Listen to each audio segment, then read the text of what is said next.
Mega love shoutout po sa lahat po ng Tekram community at ito nga po sa Roll TV Vlogs. Muli po magbabalik at magbibigay ng konting opinion dito sa mga post na naman po nitong si Stephanie. Till it's cool, just cool, into the mouth. Nice. Natin maintindihan kung tao pa po ba siya o alien na, di ba? Kung ano-ano na yung mga kanya sinasabi, pati pananakop ng mundo, di ba? Meron bang sinakop na mundo ang Tekram community at sa Tatay Tekram at ang family Manilastas, di ba? Yung mga sinasabi niya tsaka yung mga post niya po parang hindi mo maintindihan. Meron daw pong sinakop o mananakop daw po ng mundo ang Manalastas family o manlulupig. Di ba? Saan po ba banda yung sinakop o Tekram dito sa Batang Kargador na to? Kayo ang mananakop, di ba? Manlulupig. Di ba? Sinakop ninyo itong Batang Kargador na ito at winakwak ninyo at nilason nyo yung utak nitong Batang Kargador. Tapos sasabihin ninyo mananakop? Paano masabi? Di ba? Sasabihin mo na obsessed kami, ninanakaw namin ang picture mo. Oh my God! Wow! Initekram ng 10,000 tapos 2 sakong bigas. Wala kayong resibo na magpapatunay na kami binayaran ng 10,000 at 2 sakong bigas. Ang galing-galing nyong magsalita para sabihan nyo kami na binayaran kami ng bigas o ng 10K. Di ba? Tapos sasabihin ninyo sila sa Tekram, mga bugok na 3 itlog na bugok. Saan banda sila naging bugok? Kayong mga bugok dahil hindi nyo alam yung mga pinagsasabi ninyo. Di ba? Para kayong mga sinaunang tao, una kung ano-anong mga pinagsasabi ninyo. Talagang masasabi namin na kayo pong grupo walkers, mga isa kayong mga kulto na hindi nyo alam kung ano yung mga pinagsasabi ninyo. May nalalaman pa kayong mundo. Bakit? Naikot ninyo na ba yung buong mundo? At sinakop na ba ng Pilipinas? Nasakop na ba ng mga Manalastas ng family ang mundo? Di wow! Walang pwedeng manakop sa mundo. Tandaan mo yan. Ang pwede lang manakop sa mundo ang Diyos lang. Di ba? Tapos ang gagaling ninyong magko-comment dyan. Di ba? Walang pumipigil sa'yo, Stephanie tanga o nabaliw, na ipaglaban mo kung ano yung karapatan mo dyan. Di ba? Kung tutuusin, wala ka talagang karapatan dito. Isa ka lang sampid sa buhay ng Batang Kargador na yan, na walang utang na loob. Kung tutuusin, basura ka. Di ba? Basura ka, isang tao na sumusuporta, sumakop sa Batang Kargador na nilason ninyo ang utak. Tapos sasabihin nyo kami, mga magnanakaw, wala kaming ninakaw sa iyo. Kayo ang nagliteral na magnanakaw. Sinakop ninyo itong Batang Kargador na to. Nilason nyo ang isip niya para sumama sa inyo. Para sa inyong kapritsюan. Para sa inyong kayabangan na hanggang ngayon hindi mamatay-matay ang mga kayabangan ninyo. Di ba? Lalong-lalo na itong bising wakwak na ito. Talagang literal po na napakayabang na talaga pong masasabi natin na talagang mayabang po siya dahil sa kanyang mga pananalita na kesyo ganito, di ba? Na kesyo yung hinahabol nila, yung pera. Maawa kayo sa sarili ninyo, di ba? Huwag kayong masyadong magaling. Walang perpektong tao, tandaan nyo. Natural tayong mga tao, may pagkakamali. Diyos lang ang perpekto. Hindi sa lahat ng pagkakataon tama tayo. Hindi sa lahat ng pagkakataon matalino ka. Di ba? Tapos sasabihin ninyo kay Tatay Tekram, manlulupi. Paano masabi? Kayo na talaga yung magaling. Diba? Tsaka isa pa dito, walang pumipigil sa'yo panyan para ipaglaban mo. Kung ano man yung manlulupig, o kung ano man yung sinasabi mo dyan. Bakit? Totoo naman walang utang na loob itong Batang Kargador na ito. Kaya nga siya nababas dahil sa inyo, dahil sa kagagawan ninyo. Hindi naman mababas yan kung hindi nyo winakwak at hindi nyo nilason. Dahil sa bagay, iisa lang naman ang mukha ninyo at iisa ang ugali ninyo. Hindi na kami magtataka. Diba? Tapos sasabihin ninyo, yung big event ninyo, maraming naghahantay. Natural, maraming maghahantay dahil gusto naming mga community ng Tekram mapulaan kayo. Babalik sa inyo ang kayabangan ninyo na pinagpo-post nyo na yan. Diba?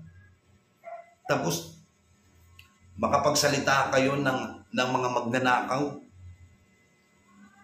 Siyempre, kaya namin kinopost at kaya namin kinukuha ang pagmumukha mo dahil para malaman ng buong mundo kung ano ang sama ng ugali mo. Kung ano sama ng pagmumukha mo. Di ba? Kayo din naman, bumabalik sa inyo agad. Tapos ang galing-galing yung magkaso. Darating tayo dyan. Magkaso ka na ngayon din. Hinahantay na namin lahat. Di ba? Hinahantay na rin ng mga malalastas family yung kakaso mo. Di ba? Ang galing-galing yung magsabi. Darating tayo dyan. Di ba? Dapat daw kasuhan daw lahat ng mga vlogger na mga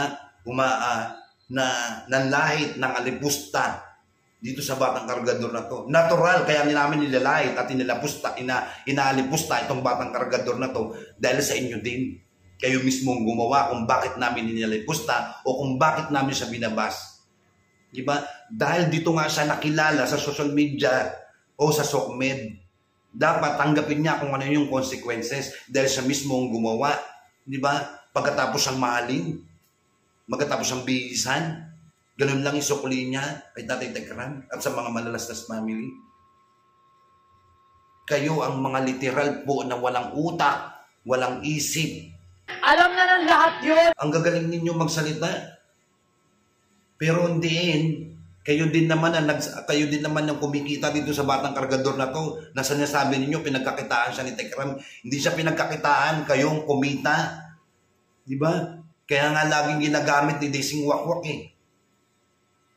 Tapos ayan, meron pa kayong big event, unusual business. So ibig sabihin talagang business ninyo ang Batang Kargador na yan. Wala naman sinabing mag-business eh, di ba? Hindi naman pinagkakitaan ng Tatay Tekram yan. At hindi naman niya ginawang business yan. Kayo mismo ang gumawa o kayo din mismo ang sinabi ninyo na unusual business. So ibig sabihin talagang kayo ang literal na pinagkakakitaan nyo siya. Tapos kami po ang sasabihin ninyo na pinagkakakitaan. Natural. Kaya nga po siya nagagamit at nadadrag dito dahil siya mismo at kayo mismo ang gumawa. Diba? Kaya wag niyong sabihin na pinagkakakitaan. Hindi lang kayong pwedeng gumamit ng pagmumukha niya. Diba? Kami din. Kasi mayroon din kaming karapatan para igamitin yung picture ng Batang Kargador na to at ang picture mo panyang. Dahil ikaw mismo ang gumagawa ng issue. Diba? Wala namang issue eh kung manahimik ka lang. Diba? Kung hindi ka magpo-post. Kagaya niyan, kung ano na naman yung post mo, nagsalita ka na naman dyan, nakisyo magdidemanda, dadating yung demanda, darating tayo dyan. Diba? Natural kailangan sasagutin. At yung mga post mo sasagutin. Alangan naman pabayaan namin. Mga bobot, walang bobo! Content creator kami. Anong silbi ng bigiging content creator kung hindi sasagutin yung mga issue at hindi gagamitin yung picture mo? Sinong ilalagay namin mga picture? Mga wakwak? Kayo? Kaya ngayon nga ginagamit namin dahil yan din ang gusto ninyo eh. Dahil gusto nyo magpasikat at magpasikat na magpasikat. Dahil ayaw nyong hindi kayo sumikat. Kaya ka nga nagpo-post dahil gusto mo lagi kang pinag-uusapan. At lagi kang topic dito sa SOCMED. Di ba? Kaya wag ka na sana magpo-post. At wag mong sabihin na manlulupig ang mga malalastas family dahil wala pong sinakop ang malalastas family. Dahil ang literal po na mananakop ay ikaw. Sinakop ninyo itong Batang Kargador na to at sinakop nyo. Hindi ko alam ba't may naniniwala pa dito sa tao na to. Ay dito kayong gumawa. Di ba? Ipaglaban mo hanggang gusto mo. Wala namang pumipigil sa iyo. Di ba? Hindi ka naman pipigilan kung ano yung pinaglalaban mo sa buhay mo. Di ba? Paglaban mo yan, Batang Kargador na yan. Dadating at dadating yung araw, tatarantaduhin din kayo niyan. Di ba? Wawalang yain din niya kayo. Iiwanan din niya kayo. Baka nga dumating yung araw, tadyakan na lang kayo niya palayo eh. Dahil kasi alam niyo naman eh kung ano, di ba? Kung anong klaseng bata yan. So yan guys, yan na lang po ay yung ating masasabi dito sa reaction po natin dito. Kung ano man po ang inyong opinion, di ba? Mag-dyan po yung comment section natin. Sa mga hindi pa po nakasubscribe sa Roll TV Vlogs, mag-subscribe na rin po kayo. At pindutin nyo po yung bell button para lagi po kayong updated. At wag na wag po kayong mag-skip ng ads, di ba? Maraming salamat po and God bless po sa inyo lahat.